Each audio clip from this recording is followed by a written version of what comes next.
Travels of Marco Polo, Chapter 24, How the Old Man Trained His Assassins. Upon awakening from the state of stupor, their senses were struck with all the delightful objects that have been described. Each saw himself surrounded by lovely damsels, singing, playing, and captivating him with the most delightful caresses, serving him also with delicate foods and exquisite wines until intoxicated with excess of enjoyment amid rivulets of milk and wine. He believed himself assuredly in paradise, and unwilling to relinquish its delights. When 4 or 5 days had thus been passed, they were thrown once more into a drugged state and carried out of the garden.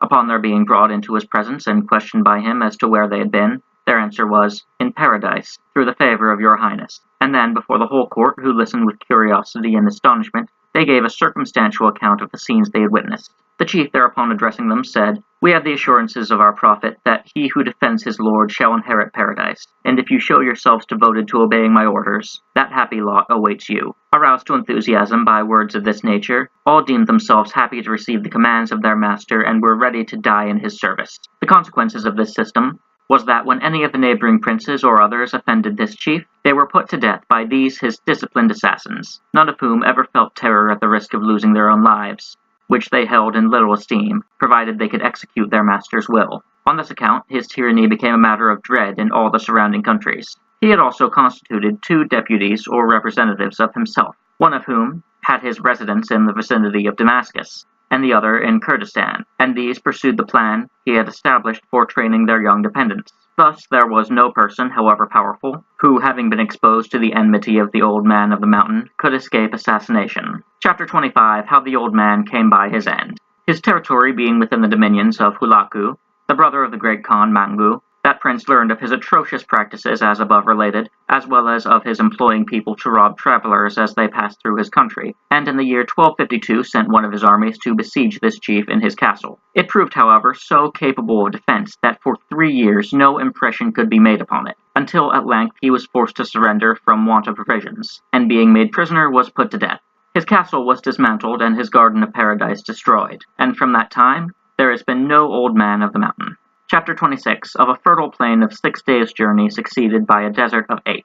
Leaving this castle, the road leads over a spacious plain, and then through a country broken up into hill and dale, where there is grass and pasture, as well as fruits in great abundance, whereby the army of Hulaku was enabled to remain so long upon the ground. This country extends to a distance of full 6 days' journey. It contains many cities and fortified places, and the inhabitants are of the Mahometan religion. An arid desert then commences, extending 40 or 50 miles, and it is necessary that the traveler provide himself with water at the outset. As the cattle find no drink until this desert is passed, the greatest expedition is necessary that they may reach a watering place.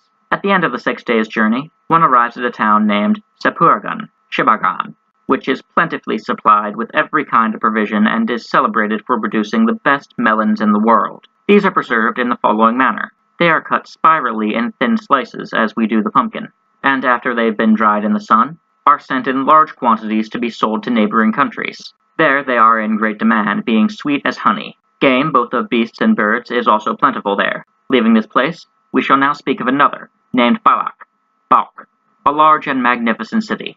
Chapter 27, Of the city of Balak.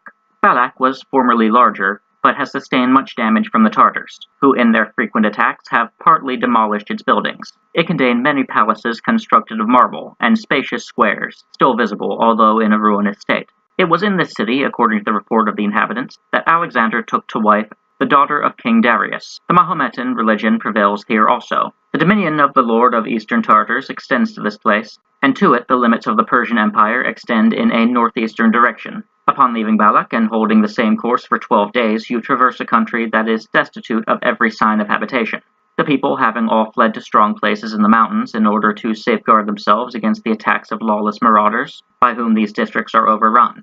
Here are extensive waters and game of various kinds. Very large and numerous lions are also found in these parts. Provisions, however, are scarce in the hilly tract passed during these 12 days, and the traveler must carry with him food sufficient both for himself and his cattle. Chapter 28, Of the castle named Tychon and the salt hills of Skasem. After those 12 days' journey, you reach a castle named Talikan, where a great market for corn is held, it being located in a fine and fruitful country. The hills that lie to the south of it are large and lofty. They all consist of white salt, extremely hard, with which the people, to a distance of 30 days' journey round, come to provide themselves. For it is esteemed the purest that is found in the world, but it is at the same time so hard that it cannot be detached by anything but iron picks. The quantity is so great that all the countries of the earth might be supplied by it. Other hills produce almonds and pistachio nuts, in which products the natives carry on a considerable trade. Leaving Taikon and traveling 3 days, still in a northeast direction, you pass through a well-inhabited country, very beautiful and abounding in fruit, corn, and vines. The people are Mahometans and are bloodthirsty and treacherous. They are given also to debauchery and to excess in drink, to which the excellence of their sweet wine encourages them.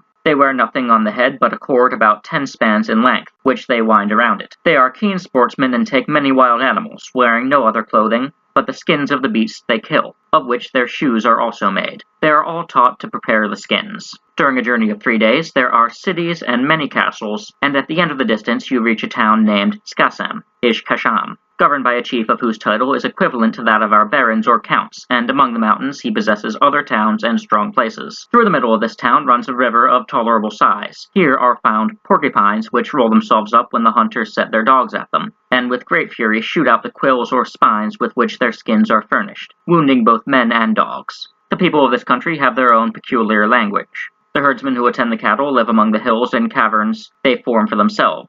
Nor is this difficult, the hills consisting not of stone, but only of clay. Upon departing from this place, you travel for 3 days without seeing any kind of building or meeting with any of the necessities required by a traveler, excepting water. But for the horses there is sufficient pasture. You are therefore obliged to carry with you every article which you may need on the road. At the end of the 3rd day, you arrive at the province of Balashan.